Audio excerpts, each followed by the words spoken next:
Na aula passada a gente testou a nossa primeira rota aqui no Laravel e deu tudo certo. E agora a gente notou, né, que os dados que a gente estava retornando, eles são estáticos, eles não se alteram de acordo com o que está no nosso banco de dados.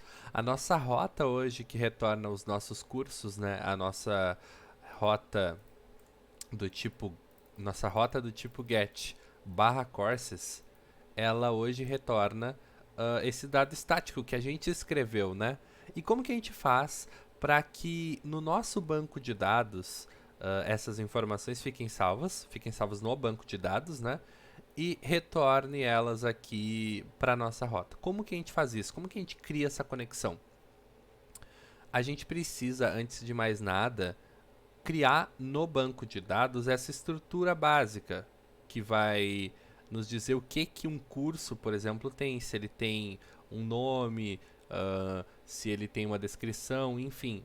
E eu preparei aqui um arquivinho chamado estrutura, ok?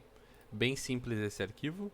Eu só preciso mostrar para vocês que, na minha visão, um curso precisa dessas 4 informações. Essa aqui de imagem, hoje talvez ela não seja necessária, mas um curso vai precisar ter um ID, um título e uma descrição. Ele também vai ter outras informações, como por exemplo a hora que ele foi criado e a hora que ele foi atualizado, tá? Mas o principal que um curso precisa ter hoje, para que ele uh, sei lá, funcione aqui no nosso projeto, são essas informações. Então, como que a gente faz para criar isso no banco de dados? Antes de mais nada, eu preciso me certificar que o banco de dados está ligado. No meu caso, ele até estava desligado porque já é outro dia que eu estou gravando essa aula. Deu até um erro aqui. Disse que talvez a porta esteja bloqueada, mas é só tentar de novo que vai. Agora deu. O meu servidor do banco de dados, né, meu servidor de MySQL agora está ligado. Tem que se certificar de que ele está ligado. E a gente tinha rodado aquela migration. Vou até abrir aqui para mostrar.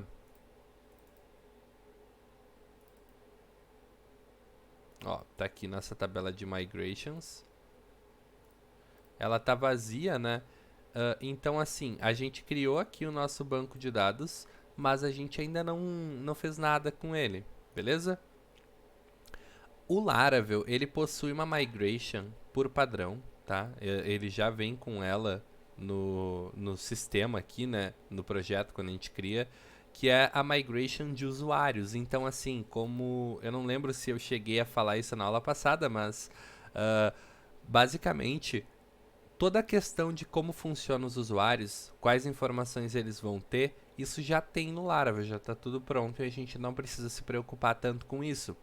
Onde que eu vejo essa migration que eu estou falando? Então, aqui nessa pasta Database, ou seja, é uma pasta que vai falar sobre banco de dados, existe uma outra pasta chamada Migrations, e dentro dela tem diversos arquivos, tá? Cada arquivo desses vai criar uma tabela no banco de dados. Então eu tenho aqui um arquivo que chama Create Users Table, e dentro dele tem descrito aqui tudo que vai ser criado quando eu rodar essa migration, né? Isso aqui se chama migration, e as migrations são uma série de comandos que vai ser executado lá no meu banco de dados, tá? Então olha só, quando esse arquivo de migration for executado, no up aqui, ó, que é quando ele é executado, ele vai criar uma tabela, ó, create users, tá? Ele vai criar uma tabela chamada users, beleza? Esse users, ele vai ter um ID, ele vai ter um campo do tipo string, cujo nome é name, ele vai ter um campo, ó, na tabela, vai ter um campo do tipo string, cujo nome vai ser e-mail e ele precisa ser único. Isso aqui é tudo coisas que a gente definiu. Só que o Laravel fez isso aqui, óbvio, né? Mas que nós poderíamos definir. Ele vai ter um campo do tipo timestamp. Timestamp basicamente é um horário, tá? Ele é um tipo de dado que é de data, né? Ele vai ter um tipo vai ter um campo, né? Do tipo timestamp, que ele é email verified at, esse é o nome dele, ou seja, quando o e-mail do usuário foi verificado, e ele pode ser nullable, ou seja, ele não necessariamente precisa existir, o valor, né, para esse campo. Ele vai ter um campo do tipo texto, que é password, ou seja, é a senha. Ele vai ter um campo que chama remember token, que é basicamente um token para o usuário recuperar a sua conta. E ele vai ter timestamps. Timestamps é o horário que foi criado e o horário que foi atualizado aquele usuário. Beleza? Entre outras tabelas que vão ser criadas, mas essa aqui é a mais importante. Então, olha só, eu vou rodar aqui o comando que faz as migrations rodarem. Esse comando, ele é o PHP Artisan Serve. O PHP Artisan Serve, ele liga o servidor, né?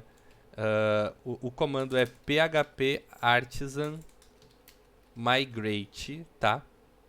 Quando eu rodar esse comando, eu vou mostrar aqui pra vocês que hoje meu banco de dados ele possui só uma tabela, talvez o de vocês nem essa tabela tenha, tá? Quando eu rodar esse comando, esse é um comando que demora um pouquinho mais para rodar. Olha lá, pronto, rodou. Ele aqui diz, ó, running migrations, ou seja, rodando as migrations, fala quais migrations ele rodou. Se der um erro, ele avisa, mas no nosso caso não deu nenhum erro. E se eu vier aqui no banco de dados agora, eu posso ver que tenho várias tabelas. E a de usuários que eu falei tá aqui também, ó, guardando nome, e-mail, quando o e-mail foi verificado, senha, remember token, enfim, tudo que a gente viu ali já tá aqui, no nosso banco de dados. Então, assim, nessa aula eu vou falar só a respeito disso, só como rodar uma migration, ok? E agora, na próxima aula, a gente vai criar, de fato, a nossa primeira migration, que vai ser a migration de cursos, beleza?